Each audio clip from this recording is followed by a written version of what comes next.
করার জন্য আমি নিজে নিজে অনেক ধর্ম গার্মেন্টস শ্রমিক হিসাবে, কারণ আমরা গার্মেন্টস শ্রমিক হিসাবে আমরা আজকে 12 বছর হলো তার দিনের দুর্ঘটনা ঘটছে। এই পর্যন্তই আমরা মনের যে একটা ভাব, মনের যে একটা কষ্ট আমরা কারো কাছে বলতে পারি নাই। আমি বারবার প্রধানমন্ত্রী কার্যালয়ে স্মারকলিপি জমা দিয়াও প্রধানমন্ত্রী দেখা দেয় না, আশ্বাস দিচ্ছে কিন্তু দেখা দেয় নাই। আমরা আজকে 12 বছর ধরে ঘুরতাছি তার দিনে। আমি তার দিনের আহত 5 তলায় ছিলাম, সুইং অপারেটর। আমরা 3 তলাতে বাচ্চার জন্য লাভ দেই নাই। আমি বলছি যে আমার মার আমি ছাড়া কেউ নাই, আমার 3টা ভাই বোন মারা গেছে, আমার উপরে আমার 2 বাচ্চা, আমার মা, আমার স্বামী নাই। আমি 3 তলাতে ঝাঁপায় পড়ছি যে আমি মরলে আমার লাশটা যাতে আমার মা দেশে নিয়ে মারি দিতে পারে এবং দেখতে পারে, তার জন্য আমি লাভ দিছি। লাভ দেওয়ার পর পাশের একতলা বিল্ডিং এর পর পড়ছি, এতটুকু জানি। তারপর আমার জ্ঞান ফিরে না।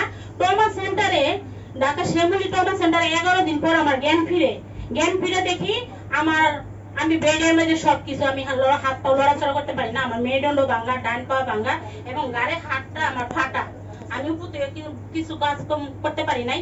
ডাক্তার কামরুল স্যার বলে দিছিল যে যতদিন তুমি বেঁচে থাকবা এইভাবে মেডিসিনের দ্বারাই অপারেশন করলে আমার একটু জায়গা প্যারালাইসিস হয়ে যেতে পারে।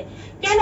আমরা তো গ্রাম থেকে কাজ করে খেতে এসেছিলাম আমাদের ছেলের মুখে হাসি ফুটানোর জন্য, বাবা মার মুখে হাসি ফুটানোর জন্য। আজকে তাদের বুঝা হয়ে কেন আছি?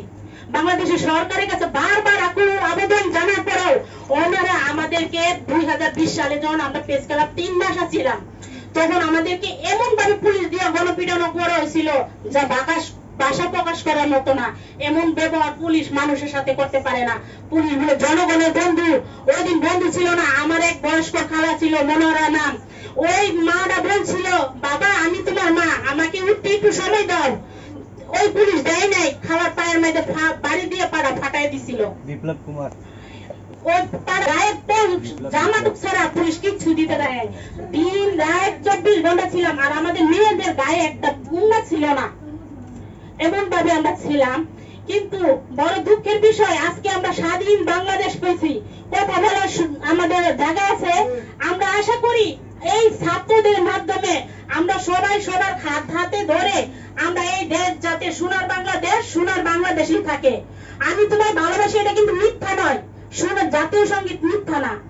আমরা যাতে আমাদের এই শহীদের রক্তের বিনিময়ে ওই দেশটা, যারা আমাদের ছাত্র ভাইরা যারা আজকে আন্দোলন করে আমাদের সবাইকে স্বাধীন করে দিছে, ওই স্বাধীনভাবে যাতে আমরা কথাটা বলতে পারি। এবং তাদের মাধ্যমে, ছাত্রদের মাধ্যমে আমরা বলতে চাই যে আমাদের যে নতুন সরকার আছে তাদেরও আমি এবং আমার সালাম এবং শ্রদ্ধা জানাই। উনি যাতে আমাদের বিষয়টা দ্রুত, রানা প্লাজার এবং তারজিন দ্রুত ব্যবস্থা করে। কারণ 12 বছর হয়ে গেছে আমরা আজকে কাজ করতে পারি না। আপনি কি ভাবেন যে একটা মানুষ মারা মানে একটা ফ্যামিলি নিঃস্ব হওয়া? আমি যদি আমার পরিবারের একমাত্র উপার্জন থাকি, আজকে আমি যদি পঙ্গু থাকি, তাহলে আমার ফ্যামিলিরা কিভাবে চলে?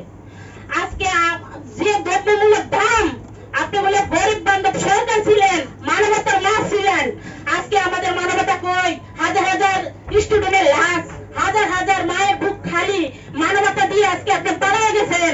আপনি বাংলাদেশে আসেন, মানবতা কার্যক্রম শিখে যান। এই ছাত্রগণ আছে, শিকার আছে, দেশ কিভাবে চালাইতে, জনগণের পাশে কিভাবে দাঁড়াইতে, কিভাবে গার্মেন্টস শ্রমিককে সম্মান দিতে হয়। মাননীয় প্রধানমন্ত্রীকে আমি বলতে চাই, মিডিয়ার বাইরের মাধ্যমে মাননীয় প্রধানমন্ত্রীকে আবার আনেন, দেশে আনেন, তাহলে আমরা ভোটের মিছিল করে আবার আনবো। দেশ কিভাবে স্বাধীন করতে হয়, দেশের জনগণকে কিভাবে ভালোবাসতে হয়, ওই ছাত্রদের কাছে শিখুক। শিক্ষার অনেক দরকার আছে। আপনি নিজের জান নিয়ে, নিজের মান নিয়ে পলায় গেলেন। আপনি ভাবলেন না দেশের জনগণের কথা? আপনি ভাবলেন না যে দেশে যে গরিব দরিদ্র মানুষ আছে, আপনি দ্রব্যমূল্যের দাম বাড়ান। আমরা বছরে একবারও গরুর মাংস খাইতে পারি না। আর পাশে যদি কেউ রান্না করে, আমার পোলাপান যদি গ্যারান পা বলে, মা আমাদেরও রান্না করো, আমাদেরও, তখন আমি তো তাদেরকে কোনো সান্ত্বনা দেওয়ার মতো আমার ভাষা নাই।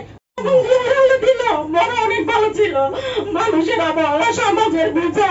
এই যে আমরা এই না আসলে অনেক কষ্ট হয়, আমাদের চিকিৎসা হয় ঠিকই, কিন্তু আমার একার চিকিৎসা, আমার ছেলেদের চিকিৎসা হয় না। আমার মা একটা অসুস্থ ঘরে পড়ে দেয়, তার চিকিৎসা হয় না। আমার নিজে বাঁচার কি? তাই আমি স্বাস্থ্যবাদী সন্তান, আমার মার কষ্ট দেখি আমার মারে একটা ওষুধ খাইতে পারি না। আমার চিকিৎসা ঠিক আছে, বিয়ে বাবাদের চলে, আমি এমন চিকিৎসা চাই না। আমার ফ্যামিলি যাতে চিকিৎসা পা, আমার ছেলে মেয়ে যাতে চিকিৎসা পা, এটুকু আমরা যদি সুবিধা পাই এবং আমাদের আমরা আমরা প্রেস ক্লাবে বসছিলাম, পুলিশ দিয়ে আমাদেরকে পিটে তুলে দিয়েছিল। আমাদের 1 নম্বর দাবি ছিল, 3টা দাবি করছি, 3টা দাবি আমাদের মেনে নিতে পারে নাই। 1 নম্বর দাবি ছিল ন্যায্য ক্ষতিপূরণ, এক জীবনের আয়। 2 নম্বর দাবি ছিল সুস্থ দীর্ঘমেয়াদী সুচিকিৎসা। 3 নম্বর দাবি ছিল পুনর্বাসন। বারবার আমাদের কাগজপত্র জমা নেওয়ার পরেও আমাদেরকে ঢাকা জেলার ডিআইজি সালাউদ্দিন সাহেব প্রকারের অধিদপ্তর উনি বলছে তোমাদের এটা পাস হয়ে গেছে, তোমাদের আমরা দূরত্ব তোমাদের জন্য ব্যবস্থা করতে। উনি কাগজপাতি সম্পূর্ণ জমা নিছে এই মন্ত্রণালয়